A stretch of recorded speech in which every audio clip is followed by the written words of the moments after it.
Ces groupes d'entraide excluent finalement en règle générale la présence d'un professionnel. En un mot, ce sont des groupes de pairs et on peut donner quelques exemples puisqu'il y a 3 grandes catégories parmi ces groupes. On va retrouver par exemple des groupes qui sont reliés à des transitions de vie, c'est-à-dire des personnes qui vont avoir à parler ensemble du veuvage par exemple, ou de la mort d'un enfant, ou des familles qui sont isolées et qui ont envie de partager un peu cette forme d'expérience. Ça, c'est les premiers types de groupes. Vous avez,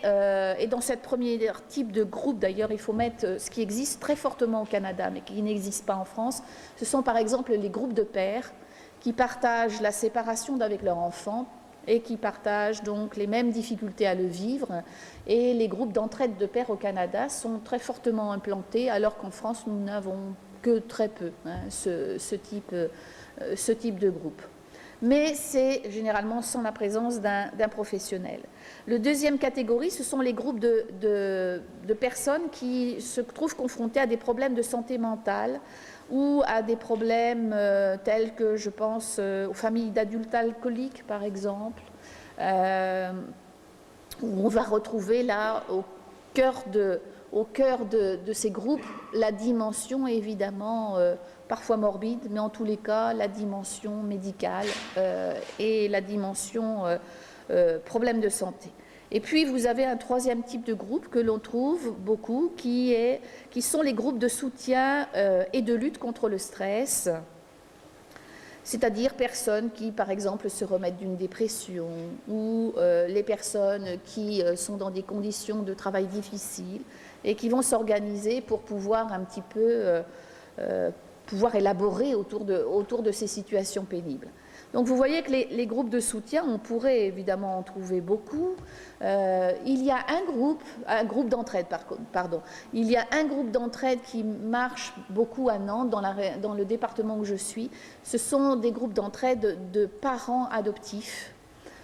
étant en difficulté avec leurs propres enfants et où véritablement ils partagent la même difficulté et le même problème qui est d'avoir adopté mais que la greffe n'est pas prise. Et ils se retrouvent face à des comportements complexes de leur enfant et voire même parfois des problèmes de séparation, voire pour certains même le désir à nouveau de signer un procès-verbal d'abandon et de lâcher prise. Donc ce sont des parents qui sont en grande difficulté, qui vont essayer de solutionner par la parole les difficultés qu'ils rencontrent. Et il se peut parfois que vous ayez des professionnels, parce qu'on n'est pas simplement que parents, on est aussi professionnels, mais j'ai envie de dire que dans ces cas-là, même s'il y a un psychologue qui est présent, il y est en tant que parent adoptif et il n'y est pas en tant que psychologue, en tant que tel. C'est la différence. Avantages et les groupes par contre de soutien à la parentalité, alors attendez, du coup ça va très très vite là, les groupes de soutien à la parentalité, enfin les groupes de soutien qui ne sont pas que soutien à la parentalité, ce qui les différencie des groupes d'entraide, c'est que vous avez la présence d'un professionnel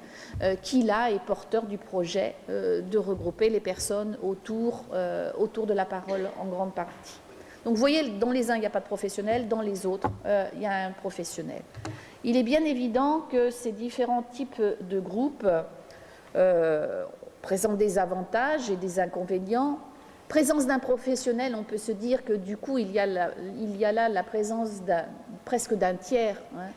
qui peut faire obstacle à une parole un peu plus libre, mais en même temps qui peut l'organiser. Alors que dans les groupes d'entraide où il n'y a pas de professionnel, on peut penser qu'il y a plus d'égalité de parole, plus d'égalité de statut, sauf que lorsqu'on regarde bien, on sait très bien que dans tout groupe, il y a des leaders qui émergent. Et toute la question est de savoir si ce leader qui va émerger dans le groupe va avoir suffisamment d'éthique pour ne pas utiliser, si vous voulez, des formes de pression ou des formes d'emprise sur les personnes qui sont là, d'autant plus qu'elles sont en souffrance. Donc, avantages et inconvénients, j'ai envie de dire, ce n'est pas tout à fait le même projet, ce n'est pas tout à fait le même principe, mais il va de soi que, par contre, ces deux types de groupes partagent quand même une idée, qui est l'idée que le groupe peut être intéressant pour traiter un certain nombre de problèmes. Alors, les groupes de soutien, ils prolifèrent aujourd'hui. En tous les cas, en France, ils prolifèrent, donc je parle que des groupes de soutien là, hein. Ils prolifèrent sous 3 formes,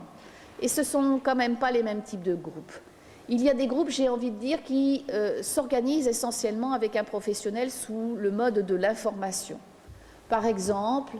groupe de soutien à la parentalité ou la protection maternelle infantile, et donc une puéricultrice, va animer ces groupes pour donner aux parents un certain nombre d'informations, par exemple sur le développement de l'enfant, ou sur le sommeil, ou sur tout petit problème éducatif que peut poser l'enfant, et où on voit donc bien là qu'il y a une sorte d'expert.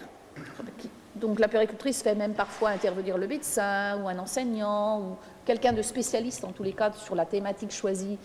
pour réunir le groupe, et où on voit bien que là les personnes qui y participent sont en position un peu plus passive, un peu plus en position de consommation d'un savoir, le savoir d'un expert, un savoir savant en tous les cas, qui n'est pas inutile puisqu'on est là dans la transmission quand même de données qui peuvent aider les parents à mieux s'organiser ou à mieux comprendre un certain nombre de choses. Mais vous avez aussi dans les groupes de soutien des groupes qui sont davantage orientés du côté de la discussion. Et là, la position du professionnel est peut-être encore plus compliquée puisque là, il s'agit de distribuer la parole et il s'agit finalement de permettre que les différentes positions des parents puissent s'exprimer et s'exprimer à part égale, ce qui n'est pas toujours simple parce que vous pouvez très bien avoir quelqu'un qui monopolise l'attention dans un groupe et qui du coup ne permet pas aux autres de s'exprimer. Mais en principe, l'idée est que ces échanges d'avis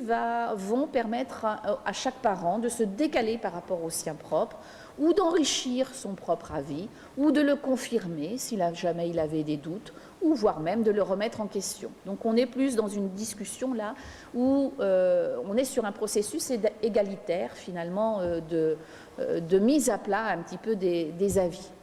Et puis vous avez un troisième type de groupe qui est davantage plus formatif, où cette fois l'idée est non pas seulement d'informer ou de discuter, mais bel et bien de former les parents et donc de leur transmettre un certain nombre de techniques, de moyens pour modifier leur comportement, modifier leur posture par rapport à l'enfant. On est plus là, si vous voulez, dans l'idée de la formation tout au long de la vie et dans l'idée que être parent, sans doute, c'est pas seulement... Je ne parle pas de l'idée, moi, qu'être parent, c'est un métier,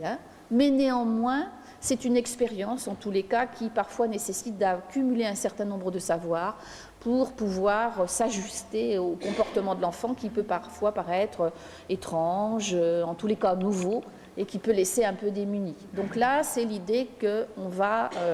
former les parents en leur donnant un certain nombre d'atouts pour qu'ils puissent intervenir différemment.